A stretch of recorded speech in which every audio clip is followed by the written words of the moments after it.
शिकवणार आहे की या चेसच्या गोट्या कशा मांडायच्या। तर मग आपण शिकू। हा इथं ठेवून असे वाईट सैनिक इथं पूर्ण एका लाईनीने, हे 8 सैनिक असतात, हे असे पूर्ण सैनिक इथं मांडायचे असतात। मांड मग तू नाही त्याला खेळा लागते।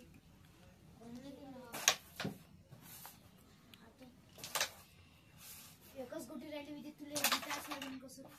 आणि मग हा असते हत्ती। हा असा सगळ्यात पहिले असं इथं मांडला जातो। असे 2 हत्ती असतात, ते असे कॉर्नरला मांडल्या जातात। हा मांड कुठं मांडायचा आहे तुला?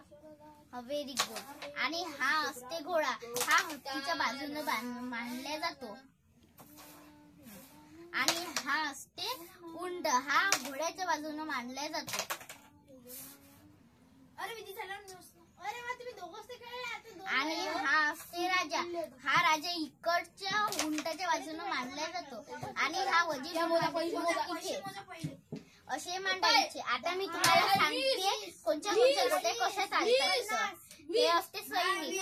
हे सैनिक अशी सरळ चालते आणि अशी तिरपी मारते। समजा इथं असेल एखादा सैनिक, तर हे असे सरळ चालते तिरपी मारते, तर मग हे सैनिक या सैनिकला असं मारून आउट करू शकते। आनंदी धन्यवाद। धन्यवाद।